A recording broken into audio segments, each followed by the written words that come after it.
aconteceu não foi um acidente. Tudo estava planejado. Nós vemos Lucas 9, que Jesus tinha 70 discípulos. Mantenha os olhos em mim, por favor. Depois você olha para a Bíblia, olha só para mim. Tinha 70 discípulos. Dos 70 ele chamou bem para perto dele 12. Dos 12 ele chamou bem para perto 3. E esses 3 ele convocou para uma oração. Vale a pena lembrar que todo o ministério de Jesus foi baseado em oração. Aleluia! Então, se ele é o nosso mestre, ele nos ensina, logo ele, que não precisava, mas ensinou que o melhor caminho para se obter respostas é orando, é buscando ao Senhor. Quem me ouve diz amém? Amém! Muito bom, olha aqui para mim.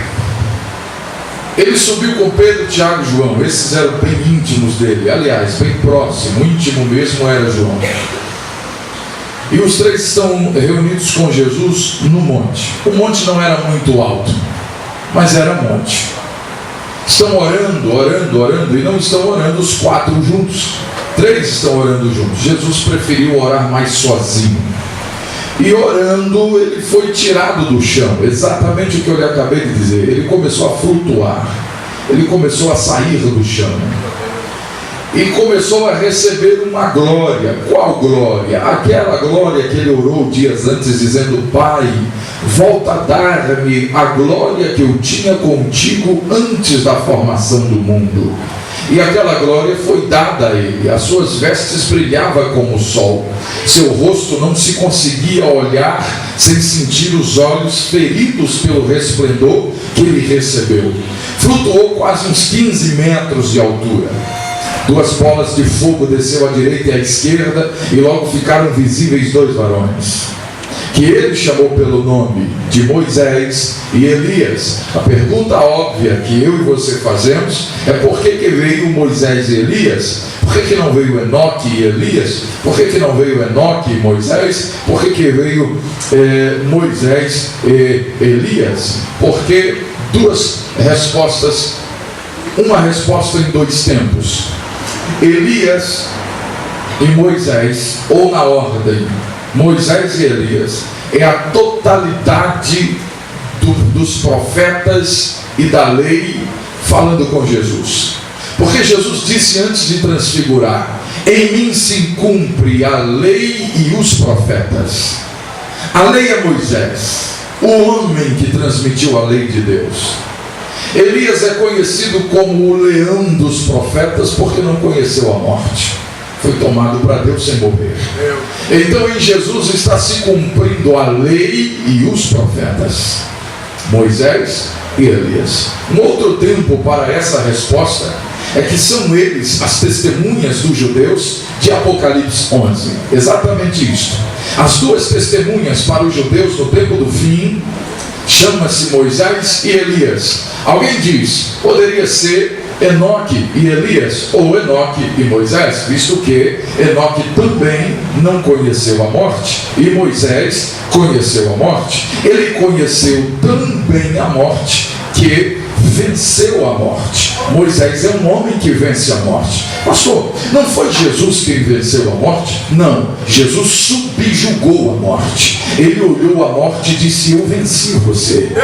Moisés, ele venceu, mas Jesus a sentenciou. Por isso que a Bíblia diz que haverá uma segunda morte. Para quem? Para a morte. Até a morte morrerá. Sim, porque Jesus subjugou ela. Onde Moisés venceu a morte? Moisés venceu a morte, porque Paulo diz assim: ora, a morte reinou de Adão até Moisés. Olha o que Paulo diz, não sou eu, é Paulo, está em Romanos. Ele diz: a morte reinou de Adão até Moisés. Por que Moisés venceu a morte? Porque ele morreu. Quando ele morreu, o Senhor disse assim: eu sepultei Moisés no vale de Moabe.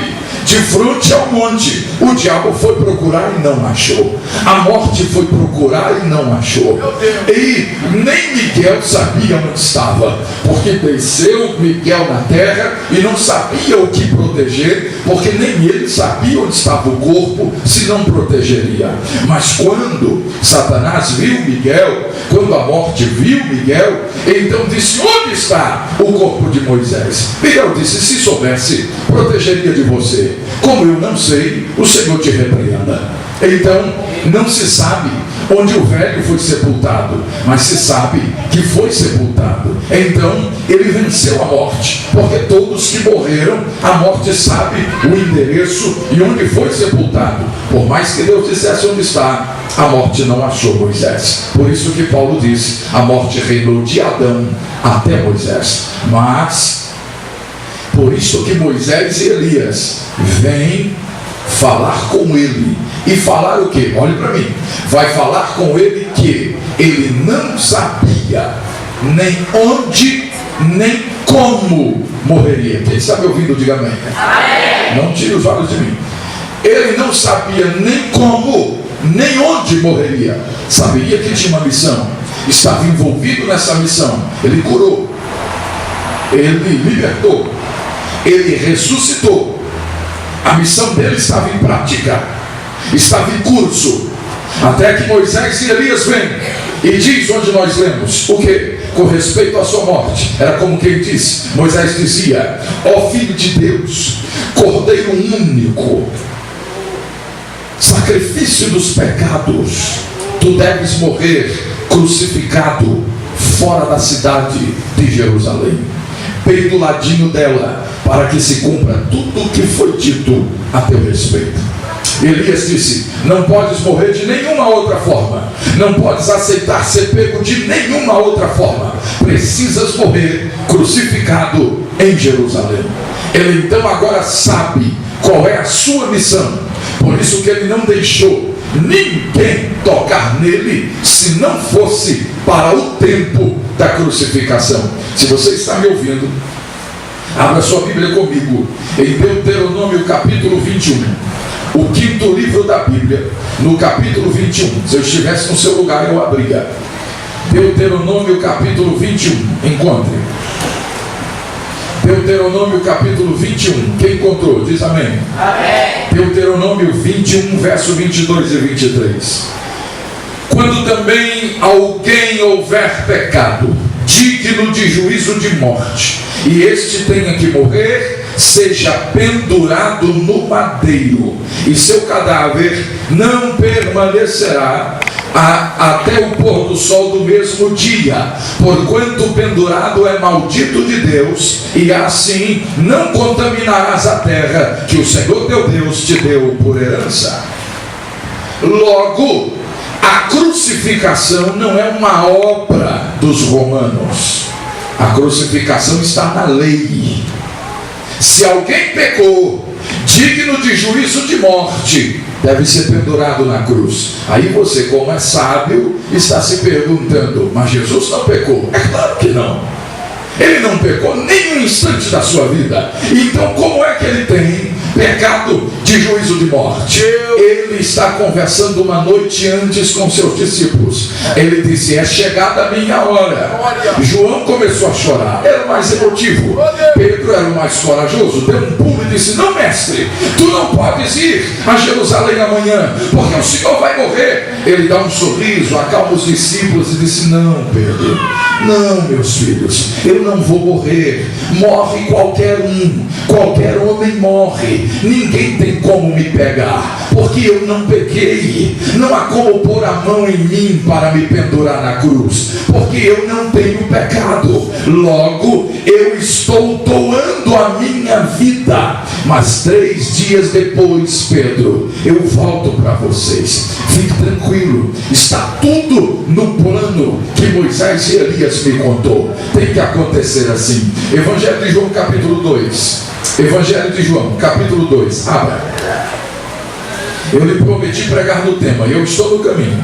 Evangelho de João capítulo 2. Oh, glória a Deus, aleluia. Evangelho de João capítulo 2. Estou esperando você abrir.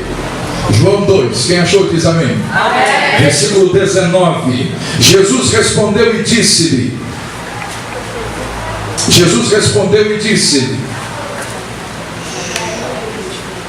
derribai o templo, e em 3 dias eu edificarei. Disseram, pois, os judeus, 46 anos levou o templo para ser edificado. Como podes tu levantar em 3 dias? Mas ele falava de seu próprio corpo. Olha para cá. Olha para cá. Ele não tem como ser pego.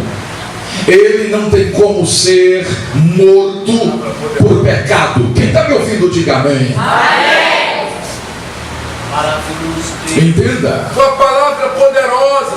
Entenda porque você está sentado aqui esta noite. Porque Ele planejou a sua vida. Dá um sorriso aí para alguém e diga, não foi um acidente. Ele planejou a minha salvação. Aleluia. Aleluia. O diabo está perdido. Olha o que aconteceu. Se ele não pode ser pego, ele tem que se doar. Como é que ele vai se doar? Ele entrou no culto e ele sabia que havia uma lei civil, não é religiosa, uma lei civil, que não pode blasfemar do templo, senão morre. Aí ele entra e diz, derribai esse templo, e em 3 dias eu edificarei. Mas ele não disse derrubarei. Leia a Bíblia, ele disse derribai. É como quem diz, é como se ele dissesse, se alguém derrubar este templo, em 3 dias eu edificarei. Já queriam matá-lo, estavam só esperando a deixa. Alguém diz, ele falou do templo. Não, ele não falou do templo, mas o que ele falou serve. A gente já quer pegar ele mesmo. Mas que lei civil é esta?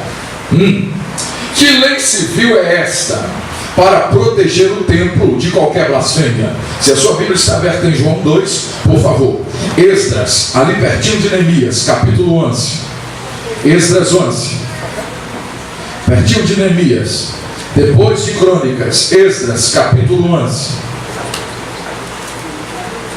Perdão, capítulo é o 6, o versículo que é o 11. Esdras 6, 11. Ali do lado de Neemias, depois de Crônicas. Agora você está vendo que deve vir para a escola dominical, né?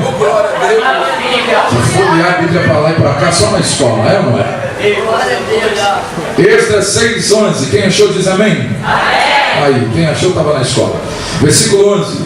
Também por mim, ai meu Deus, também por mim se decreta, todo homem que mudar este decreto, seja pendurado no madeiro, arrancado da sua casa, e o que sobrar da sua casa vire um monte de lixo. Meu Deus. Quem está me ouvindo? Quem está falando é Dario, um déspota.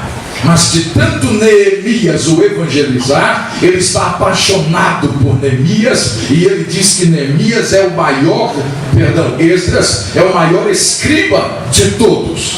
Ele está vendo que Esdras está preocupado, e um rei tirano disse, por que está despreocupado, Esdras? Ele disse, me preocupo com o templo do meu Deus. E por que se preocupa? Que alguém possa fazer o que fez com o outro. Entendi, destruir exatamente. O que você quer de mim? Uma proteção, meu rei, uma lei civil. Aí ele disse, por mim, Dario, se decreta, e qualquer um que mudar o meu decreto e tocar no templo de Esdras ou do Deus de Esdras, seja crucificado, e a madeira da crucificação seja tirado da sua casa, e o que sobrar, taca fogo nela. Jesus sabia que tinha uma lei civil. Aí ele foi lá no templo e disse, derrubem o templo, em 3 dias eu edificarei. Alguém disse, ele tocou na lei. Outro disse, não, na lei ele não tocou. Mas vamos dizer que tocou porque a gente já quer matar ele. Então volte comigo para onde? Mateus 26. Evangelho de Mateus, capítulo 26. Tem alguém comigo? Diga amém. Amém. Mateus, capítulo 26. A partir do versículo 57. Mateus 26, a partir do 57. Se eu estivesse no seu lugar, eu estava rabiscando tudo com uma caneta. Uma caneta vale mais do que a sua memória. A sua memória vai deixar você esquecer. Quem achou? 57 de Mateus 26. Olha aí comigo. Os que prenderam Jesus os conduzia à casa do sumo sacerdote Caifás, onde os escribas e os anciãos do povo estavam reunidos. Pedro seguiu de longe até o pátio do sumo sacerdote e assentou-se entre os criados para ver o fim. Ora, os príncipes dos sacerdotes, dos anciãos do povo e do conselho buscavam falso testemunho contra Jesus para o prenderem e o levar à morte. Não achavam, apesar de apresentar muitas testemunhas falsas. Mas por fim chegaram 2 testemunhas que disse: eu ouvi dizer, derrubarei o templo e em 3 dias edificarei. Não foi isso que a gente leu em João 2. Derribai. Mas como a testemunha é falsa, olha aí, e você reclama que falam mal de você. Falavam de Jesus, olha. Fala alguma coisa, irmão. Pega aí o braço de quem está perto de você. Ele diga: Jesus também ouviu o que não queria ouvir. Olha, e você pensando em entregar o cartão de membro, por que estão falando mal de você? Quem está me ouvindo diz amém? Amém. 2 testemunhas falsas disseram: eu bem ouvi ele dizer que ia derrubar o templo e ele ia edificar, e a lei diz que tem que morrer, sendo que ele já estava surrado, já tinha sido pego orando, já tinha sido humilhado, já estava bastante machucado, e ele estava diante do sumo sacerdote, e ao redor dele pelo menos 70 anciãos. E naquela reunião, o sumo sacerdote debochadamente disse: deixamos ele falar, quer se defender? Jesus está calado. Ora, responde-nos, tu és o Filho de Deus? Jesus deu uns passinhos, pelo menos uns 3,5, e disse: sim, sumo sacerdote, eu sou o Filho de Deus. O sumo sacerdote, muito irado, achando que aquilo era deboche, deu mais uns passinhos. Foi uns 3 anos e meio, foi uns 3 passos e meio. Pegou a indumentária de um homem santo que era do sumo sacerdote e rasgou até a altura da cintura e gritou: blasfêmia! Esse homem tem que morrer. Mas Jesus estava provocando ele, porque está escrito em Levítico que nenhum homem santo pode rasgar a roupa no lugar santo, senão é excluído do ministério. O que Jesus fez? Provocou o sumo sacerdote da antiga aliança. Ele descende direto de Arão. Ele tem o cajado que Arão carregou de 1800 anos de idade. E quando ele rasgou o manto, ele, sem perceber, estava dizendo: estou excluído do meu ministério. E Jesus, cara a cara com ele, sem palavras, dizia: meu sangue dará origem a um novo sacerdócio, o sacerdócio de uma nova aliança. Aleluia! Oh, maravilha! Foi conduzido a mais uma sessão de tortura. Vamos comigo a João capítulo 19. Estou chegando perto do tema. João 19. João 19. Por que eu estou indo a João 19? Quem achou João 19 diz amém. Amém. Por que eu fui até João 19? Porque nós lemos em Esdras 6,11. O que nós lemos em Esdras 6,11? Que a madeira da crucificação tem que ser tirada de onde? Da casa. E o que resta da casa tem que destacar fogo. Se você não sabe, é porque não dá tempo da gente ler tudo. O profeta menor escreveu que até José, o pai emprestado de Jesus, foi escolhido porque ele era um carpinteiro e trabalhava com a madeira da crucificação. A mesma madeira da profecia era a madeira que José trabalhava, e logo era a madeira que José fez a casa dele. Então o senhor está dizendo que Jesus não tinha mais casa? Eu não tinha, não. Está escrito aí? Se não tivesse escrito, eu nem pedia para você abrir, olha. João 19, versículo 25. Eu vou explicar o 25, depois eu explico a casa dele. Junto à cruz de Jesus estava Maria, sua mãe, Maria, a irmã de sua mãe, Maria, a mulher de Coplas, e Maria Madalena. Olha aqui. Por que olha para mim, o versículo 25 discriminou essas Marias que estava junto de Jesus à cruz. Versículos 26. Olha, Jesus vendo ali sua mãe e o discípulo que ele amava. Era o João, esse que está escrevendo o Evangelho, o muito íntimo dele, o escriba dele, João. Quando ele está na via dolorosa, bem curta, ela não tem 1 quilômetro, ela é curta, olha para cá. O centurião romano disse: você sabe que vai morrer crucificado, não sabe? Ele está muito machucado, muito destruído. Então ele levantou a cabeça e acenou positivamente.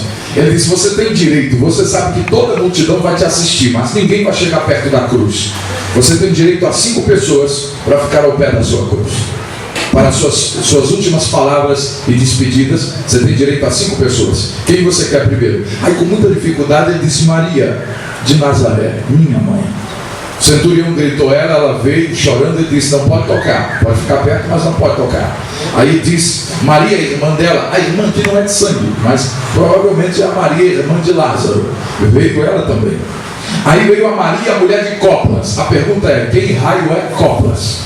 Que é a única vez que ele aparece citado aqui. Coplas é um contador de Herodes. Sim, o homem que contava, que cuidava das finanças do grande Herodes, o tetrarca. Ele não podia ir para as missões, mas como a mulher dele podia, então Coplas falava assim: leva um dízimo lá para a missão dele, leva roupas lá para a missão dele, dá mais dinheiro lá, eu não posso ir, mas diga que eu estou patrocinando. Aí Jesus disse: chama a mulher de Coplas, eu quero honrar ela e ele, porque patrocinaram muitas missões minhas. Chama ela, pega aí a mão de quem está perto de você, diga aí para ele: se você tinha problema com dízimo, com oferta, não precisa ter mais, porque Jesus honra quem patrocina a obra dele.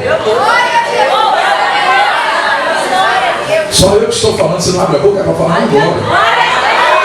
E você não é assim que eu já preguei aqui, tu é do manto, que eu te conheço.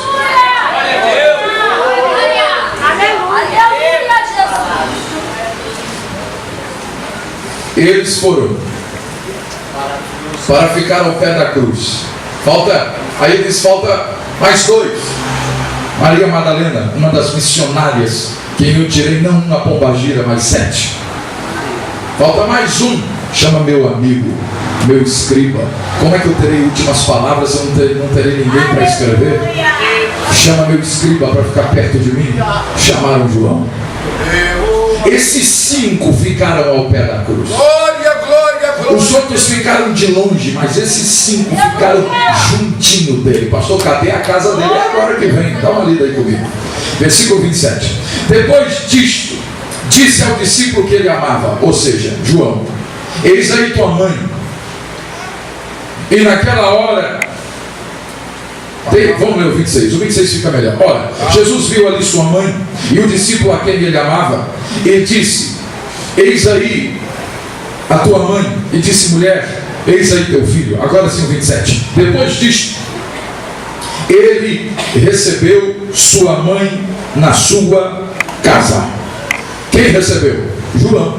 Recebeu na casa de quem? De João. Por que Jesus disse: filho, eis aí tua mãe? Mulher, eis aí teu filho? Ele está dizendo: João, se eu estou pendurado aqui, mamãe não tem mais casa. A casa de mamãe foi queimada e o que sobrou dela eu estou pendurado. Então, mãe, João agora é seu filho, ele vai cuidar de você. João, cuida de mamãe, porque ela cumpriu o ministério dela. É por isso que ele diz isso. Não tem mais casa, ele está pendurado no que sobrou da casa dele. Dá um sorriso aí para alguém, diga que você achando que era tudo um acidente. Não era. Era plano de salvação. Estava planejado a salvação. Eu estou chegando perto de encerrar agora, mas aqui ainda em João 19, não feche a sua Bíblia. João 19. Ainda em João 19, ele está pendurado e o principal dos anciãos disseram para ele assim: ora, não foi tu que disse que derruba o templo e em 3 dias ele fica? Desça da cruz para que creiamos em ti. Aí Jesus começou a dizer palavras e palavras e palavras. Olha para cá. Sempre tem um escriba, principalmente o de Pilatos, para escrever tudo o que está acontecendo, para o Pilatos entender que ocorreu conforme suas ordens. Mas também tinha João. João não escreveu, mas guardou tudo na sua alma. Por isso que você lê Apocalipse, Jesus dizendo: sou eu, João, o que foi morto, ou seja, o que tu viu morrer, mas hoje vivo, e vivo para sempre. Então, João guardou tudo dentro dele, bem escrito na sua alma. Não perdeu uma vírgula das palavras de Jesus. E uma das palavras foi ele dizer: perdoa eles, Pai, porque eles não têm ideia do que estão fazendo. Ok. Ele disse que tinha sede. Deram vinagre para ele. O ladrão da esquerda disse: se você é o que diz ser, desce daí, livra ti, livra nós também. O da direita reconhece o que muita gente não reconheceu. Ele viu um homem totalmente torturado, talvez mais do que ele. Olhou e reconheceu quando disse: meu rei, rei, quando entrares no teu reino, tu lembra de mim. Reconheceu quem era e reconheceu que o reino não era aqui. Jesus reuniu forças, olhou para ele e disse: hoje ainda estarás comigo no paraíso. Aí ele vai inspirar, ele vai entregar o seu espírito. Aí a gente entra no versículo 30 de João 19. Quando Jesus tomou o vinagre, disse: está consumado. Inclinou sua cabeça e entregou o seu espírito. Duas coisas eu falo e eu encerro, vou orar por você agora. Primeiro, ele disse: está consumado, como é o tema em linguagem grega, tetelestai.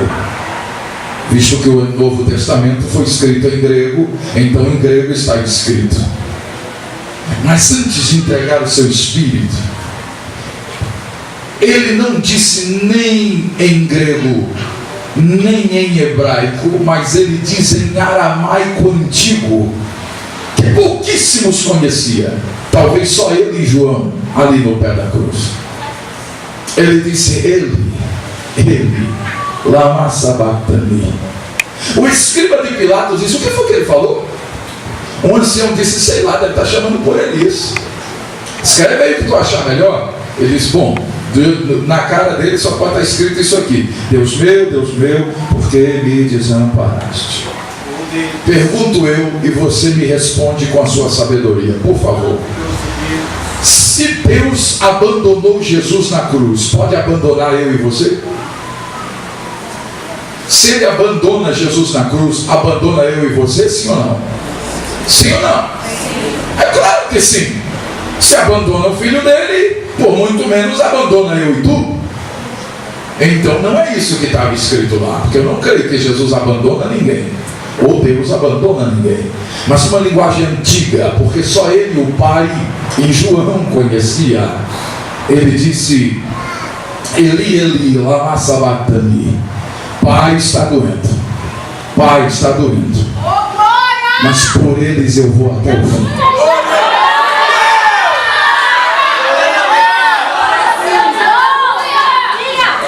Queriam dar vinagre para ele suportar a dor. Ele não quer o vinagre. Aí ele grita: está consumado. O termo consumado, o termo tetelestai, quer dizer: o que eu vim para fazer eu fiz. O que estava escrito de mim eu cumpri.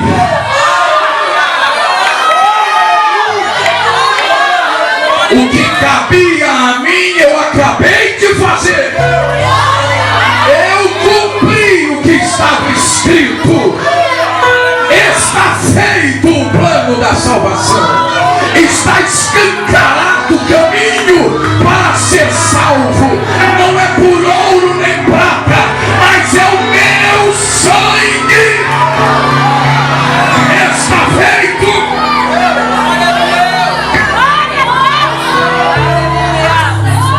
Não precisa mais de cordeiro no altar. Eu abri o caminho da salvação. Está feito. Glória a Jesus. Glória a Deus, aleluia. O mundo recebe salvação. Aí ele tombou, o sol disse diante de quem me criou: eu nego dar a luz. E houve escuridão na terra. A terra sentiu as últimas gotas do sangue dele e disse: é muito sangue para mim. E a terra treme de uma ponta a outra.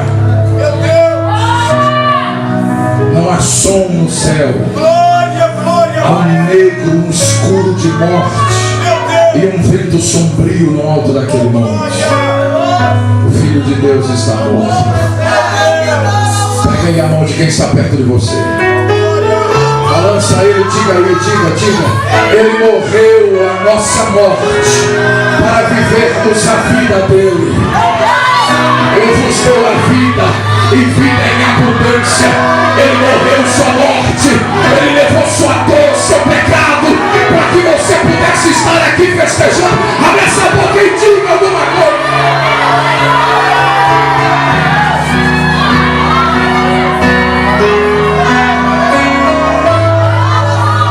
No dia 12 de outubro, alguém diz que é dia das crianças, eu até entendo, mas outros dizem que é o dia da mãe do Brasil. Eu digo que o Brasil não tem uma mãe, o Brasil tem um pai, o Brasil tem um salvador, o planeta tem um salvador.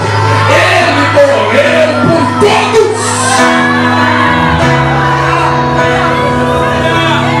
Põe o dedão em riste aí e diga ao seu irmão: não te é dado o poder de mandar ninguém para o inferno, porque você não morreu por ninguém.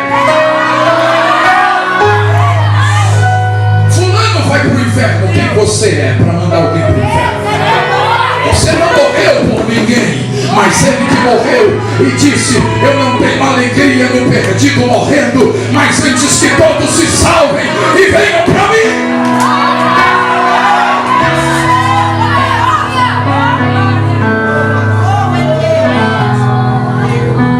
Pergunte aí para alguém: sabe por que Jesus morreu?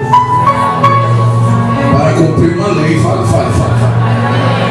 Quando o homem errou, eu encerro agora. Quando o homem errou,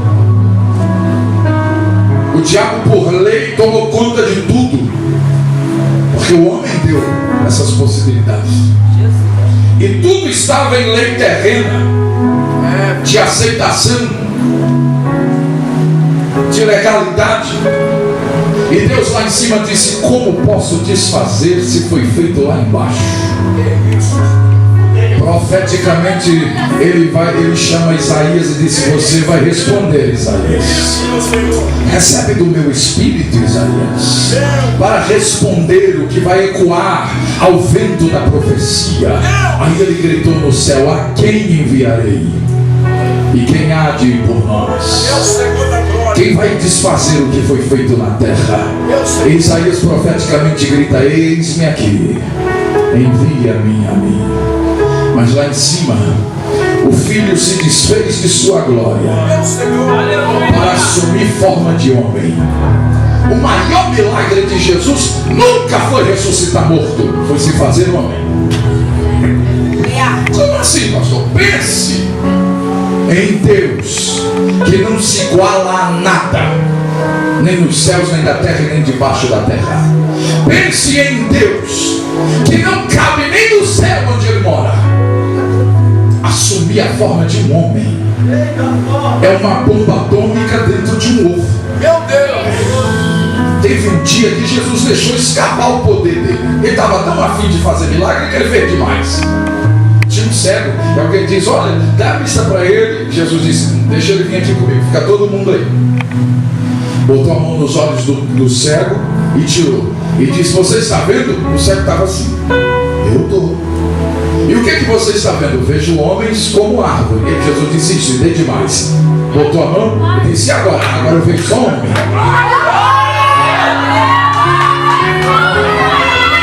Por que foi poder demais? Porque o salmista já cantou: bem-aventurado o varão que não anda segundo o conselho dos ímpios, nem se detém nas rodas dos escarnecedores, Vamos ter o seu prazer na lei do Senhor e nela bendita de dia e de noite.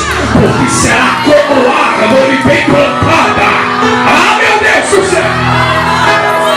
João Batista disse: quem não der fruto é cortado. Jesus disse: todo ramo que em mim não der fruto é cortado. O cego viu mais do que devia ver. Pegue a mão do seu irmão e diga o que Jesus fez. Sendo homem, foi o maior milagre de todos. Aperta os dedos dele e diga: escura essa. Não usou o ser igual a Deus, mas humilhou a si mesmo para ser obediente, e obediente até a morte de cruz.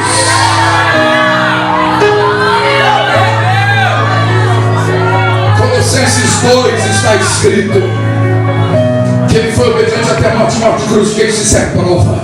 Mas olha o que vem depois da prova. Pelo que Deus o exaltou soberanamente, ele deu um nome que está acima de todo nome, para que ao nome de Jesus se dobre todo joelho e toda língua confesse que Jesus Cristo morreu, ressuscitou, ai, ai, ai, ai, ai, e se assenta à destra de Deus Pai.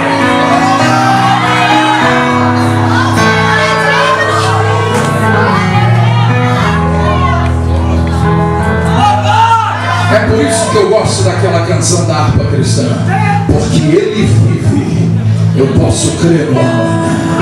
Aleluia. Agarra a mão de quem está perto de você. Diga para ele: é só o começo de 7 dias de vitória, de bênção, de batismo, de salvação, de renovo. É só o começo.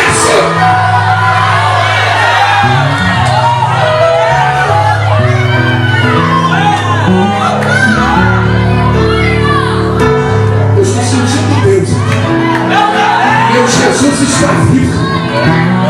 Eu não vim aqui porque eu não tinha algo melhor para fazer. Eu vim aqui, como bem falou o pastor, porque Deus me deu uma vocação. E eu até quero dizer: não dá, eu tenho outra coisa, eu tenho que... mas a minha carne treme, o Espírito grita: vai rapaz, vai fazer, vai. Eu vim aqui para te dizer: ele vive, não tem macumba e nem feitiço, ele vive.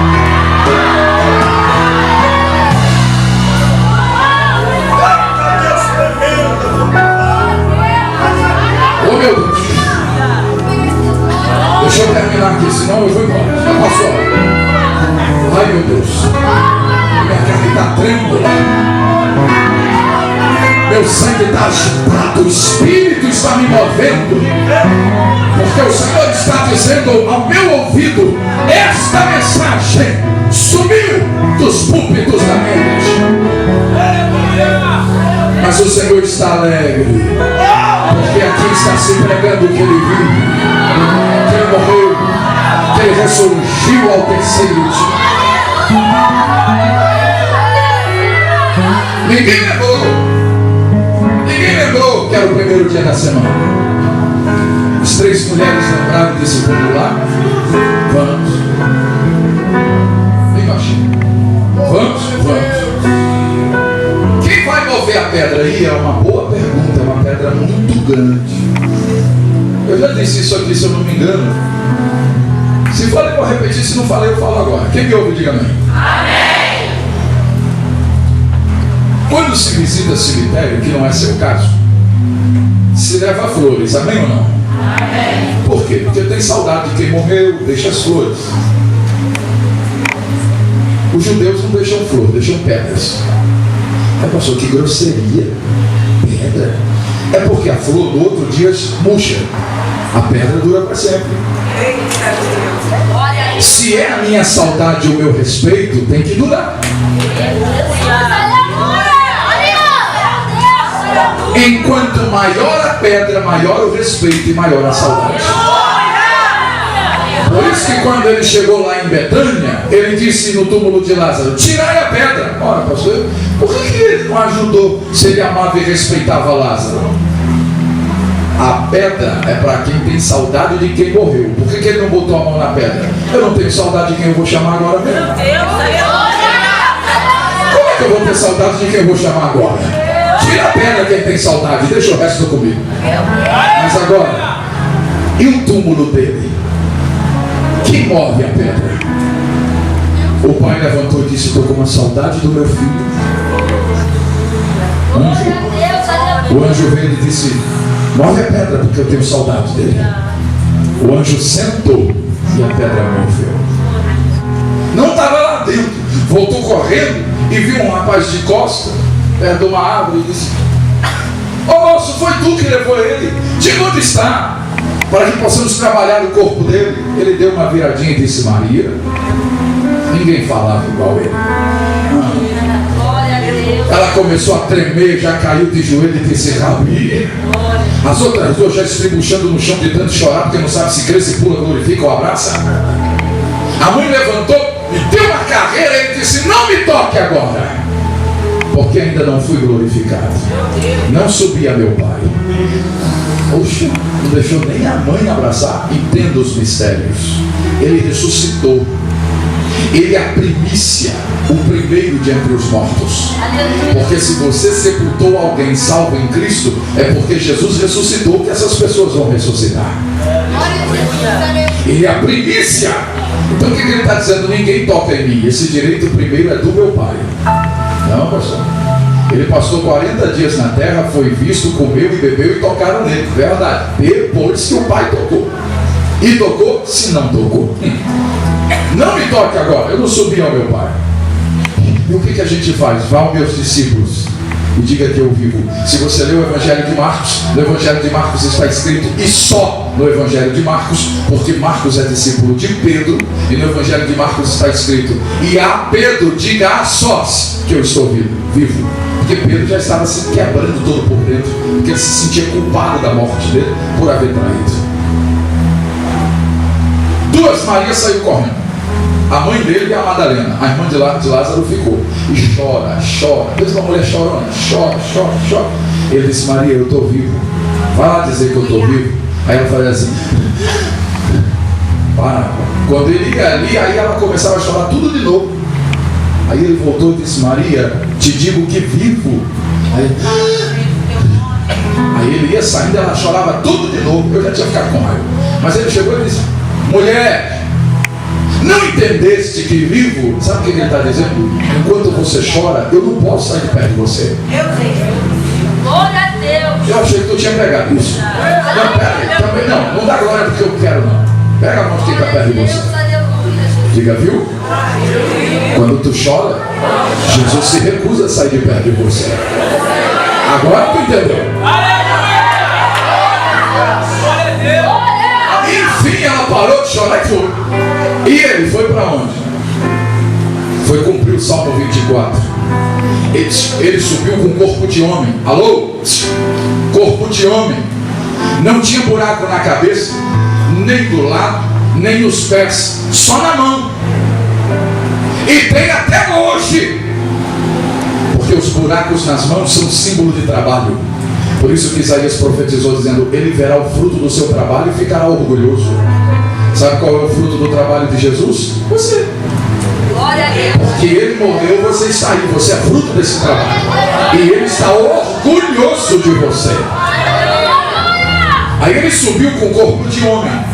E desde que Adão pecou, os querubins guardam o caminho da santidade com espada de fogo. E lá vem ele, com o corpo de homem. Os arcanjos de guerra que guardam as entradas eternas gritaram, porque reconheceram: levantai, ó portais eternos, para que entre o Rei da Glória. Os querubins de fogo olharam para o trono e viram Deus Todo-Poderoso. E disse: quem é o Rei da Glória? Como quem diz: o meu está sentado aqui. E lá fora cantaram: levantai, ó portais das vossas moradas, para que entre o Rei da Glória. Os querubins de fogo olharam para o trono e disse: quem é o Rei da Glória? O meu está aqui. Nessa conversa, chegou ele com o corpo de homem. O querubim de 12 metros com uma espada de fogo. O querubim olhou e viu que ele tinha a mão furada. E gritou a profecia de Isaías: quem é esse que vem de Edom? e tem as mãos furadas e a veste suja de sangue. Ele mesmo disse: eu sozinho, querubim, pisei a cabeça da serpente, fui ferido na casa dos meus irmãos, venci a morte e o adversário de nossos irmãos, e estou aqui. Sabe o que o querubim fez? Ficou de joelho, pegou a espada de fogo e deu para ele. Deu mesmo, pastor? Leia Apocalipse capítulo 1, lá perto do versículo 18, que João disse: eu vi uma espada aguda de 2 fios que saía da sua boca. Era do querubim, agora é dele. Aí o querubim deu a ele e disse: bom, se eu não tenho espada, não tenho mais por que estar aqui. Aí o querubim saiu e deixou o caminho livre. Aí ele veio passando, e os 7 mais fortes do céu, os 7 arcanjos, liderados por Miguel, bateram suas continências, guardaram suas espadas e disse: digno és, ó Senhor dos exércitos, porque cavalga entre as nuvens e vence os combates eternos. Nós te glorificamos. Quando ele chegou perto dos querubins, os querubins que guardam a santidade só gritaram: santo, santo, santo, santo, santo, é o Senhor dos exércitos. Quando ele chegou diante do trono, se cumpre o que está escrito em Hebreus, porque Deus disse: dos meus anjos eu faço labaredas e faço meus mensageiros, mas do meu filho eu digo: ó Deus, teu trono subsiste pelos séculos dos séculos, o cetro da equidade é o cetro do teu reino. Digno és, digno és, digno és.